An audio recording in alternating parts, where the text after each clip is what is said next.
Hey guys, welcome to Unit 7, Lesson 2. This is the second video.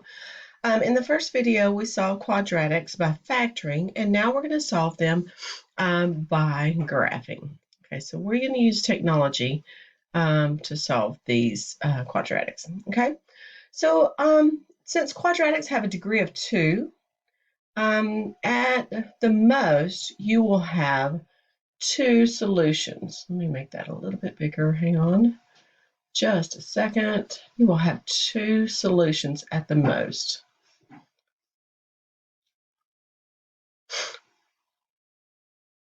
If the quadratic never hits the x-axis, then you will have no solutions.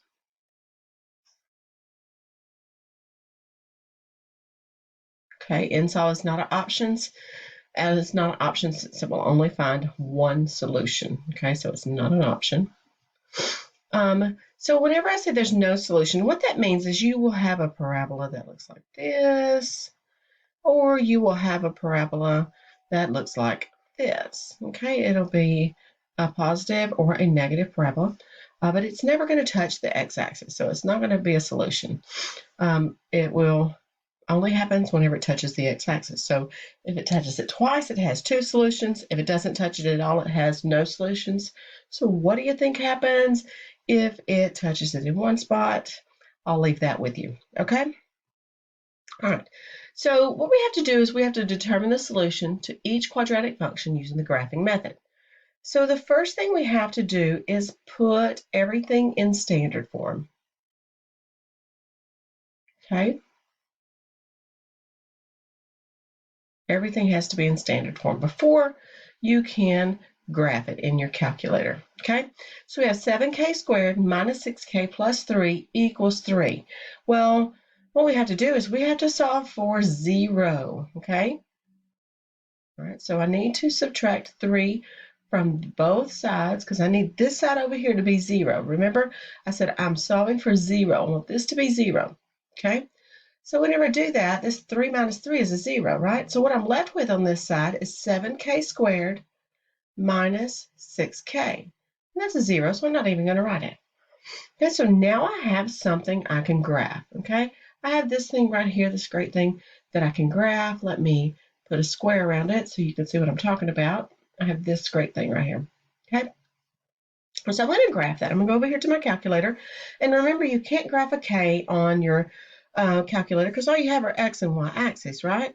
So I already have my graph page here. So I'm going to do 7, not a k, but I'm going to do an x squared, and then minus 6x, not a k, right? Remember, we don't have k's on our axis, okay? So we're going to hit enter. Okay, and so what happens is it puts a graph up there. All right, so I really don't know. I can tell this goes through 0, but I really don't know where that is, right? Okay, so what I'm going to do, if you remember from our quadratics notes page, our very first one, you did the quiz on it. Hopefully you did well on it. I'm going to make this a little bit bigger here so you can see. If you remember from there, we did this by graphing. We analyzed the graph. We did menu, analyze, 0. That's how we found our solutions, right? And then we clicked, dragged, and clicked, there's our solution, right? Then we're going to find the other one. There's 2 of them there. Crosses the x-axis in 2 places. Menu, analyze, 0, because that's where our solutions are. Is on the x-axis. Where the zeros are, those are all the same thing. And there's my other solution. Now, what we're looking for is x, or in this case, k.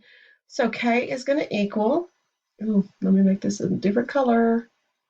K is going to equal 0. And then k is going to equal, what is this? 0.857. 0.857. Okay, that wasn't too bad, was it? Okay. Let me move this over real quick so we can do some math, and then we'll go back to the calculator again. Okay, so I have b squared plus 5b minus 35 equals 3b. Remember, we have to solve for 0, which means I need to get rid of this 3b on this side, and I do that by subtracting 3b. Whatever I do to one side, I do to the other. Subtract the 3b from both sides. I'm left with b squared. 5 minus 3 is 2, so plus 2b. minus 35, and that equals 0, right? Okay, I'm going to add another document here, so Control Doc, add graph page. I'm going to graph this, but I can't use a B, right? I have to use a, you can say it out loud, I don't care. It's an X, so I'm going to do X squared plus 2, not B, but 2X minus 35. All right, and then we're going to hit enter. Ooh, that spread that out, didn't it? Let's do our, let's analyze our graph. We're going to menu, analyze graph, and 0. If you need to stop the video and write that down, do that, please. Menu, analyze graph, 0. We're going to click, drag across, click, do it again, menu, analyze graph, 0, click, drag, click. Okay. All right, so my solutions, that's not right, is it? Is it? Did I enter something wrong? Oh, I did. What did I forget? You know why I saw this? Because it was different. Let's go. Let's fix that. It's a tab. Y'all, if I'd have done this in class, I could go back and I could re-record this, but I'm not going to. If I'd have done this in class, I would have known that I've done something wrong. So this should be a 2b or 2x. Hopefully you caught that. 2x minus 35. I'm going to hit enter. Look what happens. It changes everything. I knew that was supposed to be really pretty right there. I knew that I wasn't supposed to have some decimals there because I knew that there was factors of 35 that were 7 and 5, that there was a difference of 2 there. So it should have been a 7 and a 5 somewhere, right? So my solutions are B equals a negative 7. This x is a negative 7, right? B equals negative 7, and B equals 5. If you were to factor this and solve for, take your factors and set them equal to 0, you would get B equals negative 7, B equals 5. It's just a different way. Okay, so what I want you to do is I want you to do this one right here. I'm going to do it on the calculator and come back and see how you did. All right, so this was already set to 0, right? 7x squared plus 2x. All right, is already equals 0. So all we had to do is graph that. Did that. Okay, I'm going to make sure I had that in there right, you know, because I messed up a while ago. Yeah, okay. And then I analyzed my graph, menu, analyze, 0. I forgot a negative. It's a negative 0.286, and then x is equal to 0. This is the x value here, and there's my x value here. Okay? All right, let's try this one right here. Let's solve this one right here. I'm going to freeze my screen, and then I'm going to let you come back and work on this one. All right? Okay, so we subtracted 10b squared from both sides. We ended up with 0 equals negative 10b squared plus 27b minus 18. When we graph that, over here we have to graph it with the x's, remember that. We did menu, analyze graph, zeros, click, drag, click, right? Okay, I did it again. I'm just going to redo that for you. Menu, analyze graph, 0, click, drag, click, and there it is again. Same things, I just put it right on top of each other.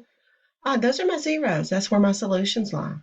Okay, so those are the two solutions. Okay, that comes in great, especially whenever you have those decimals. All right, let's see if we can do some more. Actually, let's do both of these this time. Let's do both of these and see how we do. And you will have 2 calculator pages. I will have those 2 calculator pages. All right, I'm going to pause the video and come back and see how you did. So we solved for x on this one. Solved for 0 on this one. We ended up with x squared minus 11x plus 24. I graph this. Let's analyze the graph. Menu, analyze, 0. I'm going to click, drag, click. Oh, good. We have one solution, x equals 3. Let's see what our other one is. It looks like it might be an 8. I hope it is. Menu, analyze graph, 0. Click, drag, click. Oh, it is an 8. X equals 8. 8 times 3 is 24. Yeah. Perfect. All right, what about this one? Let's see. We had n squared plus 3n minus 18. We graph that. Let's analyze that graph. Menu, analyze, 0. Click, drag, click. -6 for one of our solutions. So we had n is equal to -6. Remember, we're working in different variables here. Menu, analyze graph, 0. Doesn't matter what side of the intersection you're on. You just have to be on one of them. And then you click, drag, click, and your n is equal to 3, or your solution is 3. It's where it crosses the x value. It is, notice on the calculator it says your point, your 0, that's your solution. It's where y is equal to 0. Guys, that's why we set it equal to 0. That's why your y is equal to 0. That's your 0. Sound familiar from our linear equations? It's our x-intercept. It's where y is equal to 0. Making a connection there? I hope so. Okay, so I didn't get to finish video 1, but hopefully you paid attention and actually finished those notes. But this is it for lesson 2. So I hope this helped. I hope it brought together a bunch of things that we've talked about in algebra so far. All right, so I'll see you in the next video. We're going to talk about algebra and polygons. Be ready.